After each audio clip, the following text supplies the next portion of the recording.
Assalamualaikum Ustaz. Waalaikumsalam. Semoga Allah muliakan Ustaz. Semoga Allah muliakan Anda lebih daripada Allah muliakan saya. Ustaz, pada tahun kemarin tanggal 10 Desember saya waktu itu ada acara seminar, tiba-tiba saya menemukan uang 250.000. Kata guru saya, karena saya bilang kepada guru saya ada uang hilang, dan guru saya Ustaz juga. Ya, guru itu Ustaz. Ustaz itu bahasa Indonesianya guru. Guru itu bahasa Arabnya Ustaz. Ya. Dan guru saya Ustaz juga. Ya. Dia mengatakan, udah uang itu jadi milik kamu. Ini dia.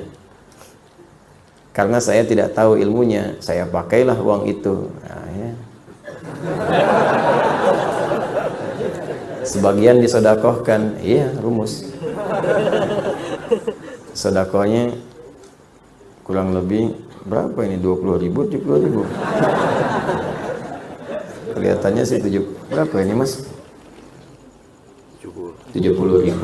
Nemu 250. Baik, sedekah 70. 180 pakai sendiri.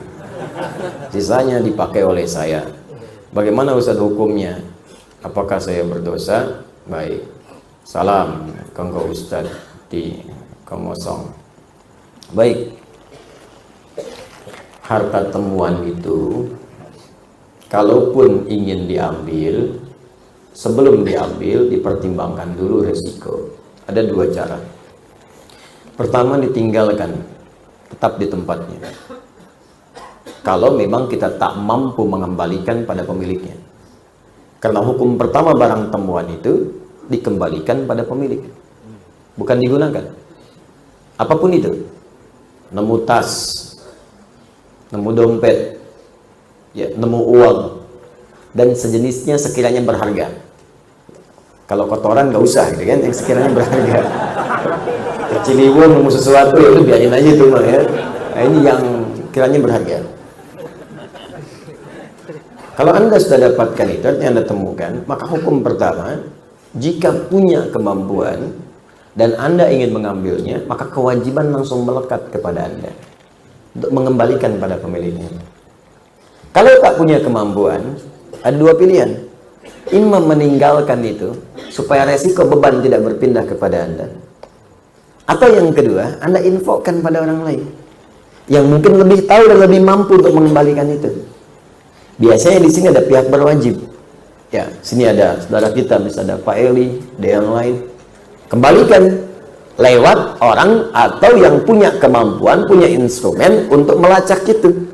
Pak, saya menemukan uang ini, Pak. Saya tidak tahu pemiliknya siapa. Tapi yang kita rujuk itu punya kemampuan untuk melacak, ditemukan di mana, bisa melihat sidik jari, macam-macam dan sebagainya. Yang kira-kira bisa dikembalikan dengan nilai berharga, ya. Baik, tapi kalau Anda merasa di situ punya kemampuan atau ingin beramal soleh sekaligus mencari pemiliknya untuk dikembalikan, maka pertama niatkan untuk beribadah kepada Allah. Itu dulu. Anda ingat, kaidah ini penting. Nanti begitu Anda niatkan karena Allah, maka Allah akan melembutkan. Orang yang memiliki barang itu boleh jadi ada manfaat yang Anda dapatkan dari situ. Nanti saya berikan kisah lain terkait ini. Nah, apa yang terjadi kemudian? Maka berusaha kembalikan dulu. Cari jalan. Iman dan mencari, nggak ada nih kemudian pemiliknya, nggak ada alamat, nggak ada macam-macam. Cari dulu, cari wasilah, tanyakan ini, tanyakan itu, ya, dan seterusnya. Sampai kalau kemudian pada masa tertentu tidak juga ada kunjung kabar, Anda tunggu sebulan nggak ada kabar, 2 bulan nggak ada kabar, 3 tahun nggak ada kabar, tidak sama sekali muncul pada saat itu, maka walaupun status barang itu kemudian dinyatakan tidak ada pemilik, yang berhak diambil oleh Anda bukan seluruhnya. 2/3 Anda sedekahkan, 1/3 Anda ambil. Jangan diambil semua. Ya, berikan kepada yang lain dulu. Hak yang lain berikan, Anda ambil sebagiannya. Jelas sampai sini? Baik. Tapi yang saya katakan sekali lagi, lebih baik kalaupun tak mampu, Anda serahkan kepada yang punya kemampuan untuk merujuk. Tapi kalau Anda kira-kira punya rasa, kayaknya si fulan nih, Anda ambil dan niatkan kepada Allah. Di situ nanti ada hal yang sangat indah. Pernah terjadi kejadian, seorang pejabat di Indonesia umrah, membawa uang cukup banyak, 3 miliar di kantongnya. Ya, pakai dolar dia bawa itu. Ini kisahnya tercerita langsung ke saya. Begitu kemudian teman-teman didapatkan itu, ketinggalan di bandara. Ya karena dia mau niat ibadah, ya sudahlah, biarin aja gitu kan. Dia jalan aja, sudah macam-macam. Tiba-tiba ada yang ngantarkan. Pak, katanya saya menemukan ini kayaknya punya bapak tadi. Dia, oh iya betul deh, katanya punya saya ini. Nih silakan. Udah begitu dia buka utuh semua, nggak ada ambil, nggak ada apa. Tiba-tiba diambil $20.000, langsung diberikan. Pak, bawa aja ini, silakan. Silakan katanya. Jangan Pak, saya karena Allah, bukan. Memang Anda kerjakan karena Allah. Nah ini bagian terima saya. Syukur saya kepada Allah, berterima kasih kepada Anda. Diambil $20.000, dia diberikan kepada dia. $20.000, 260 juta, langsung ambil. Berikan. Banyak kejadian begitu. Ada dulu yang ketinggalan seorang orang soleh, dermawan, orang kaya. Ketinggalan teman-teman sekalian, mutiara hadiah untuk putrinya. Ya, jadi putrinya memasuki usia-usia yang cukup baik, usia sudah layak menikah, ketinggalan kemudian di sebuah musola, toilet masjid. Jadi dia masuk toilet, tempat ada yang mengatakan tempat wudhu, ini kisah nyata. Jadi begitu dia berwudhu selesai, dia lupa ngambil itu. Sholat dia kan, pulang-pulang dia kaget kan, hilang, tidak ketemu. Balik lagi ngecek, juga nggak ada. Ternyata tiba-tiba ada yang mengetok pintu, seorang pemuda datang ke rumahnya dan mengatakan, saya menemukan ini, ada mutiara, ada macam-macam, dan saya melihat ada kartu di sini menunjuk kepada alamat ini. Saya pikir mungkin kartunya tidak penting, tapi saya lihat mutiara ini nampaknya sangat penting bagi Bapak. Silahkan Pak dicek lagi apa ada yang hilang atau ada hak-hak yang belum saya kembalikan.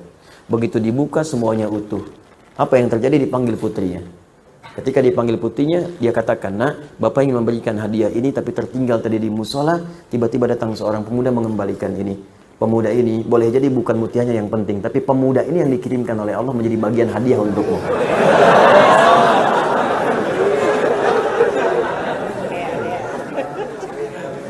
Makanya kalau nemu mutiara,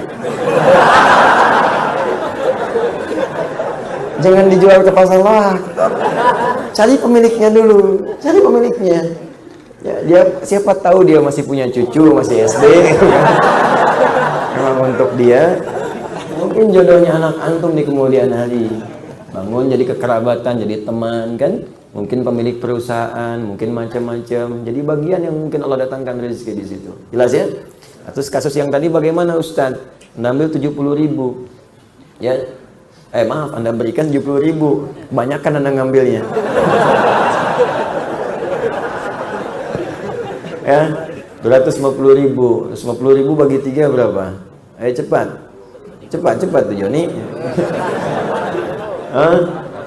Berapa? 80 sekian, 82, ya kan? Maka ya sudah, Anda kembalikan aja dulu, tambahkan yang tadi. Ya, keluarkan. Berarti kan yang Anda ambil 100, 250.000 kurangi 70, 80, ya kan? Maka 100.000-nya keluarkanlah. Ya, keluarkan. Dikeluarkan kemana Ustaz? Sedekahkan kepada yang memerlukan. Ya, berikan, dan semoga Allah ridha dengan apa yang telah Anda kerjakan insyaallah.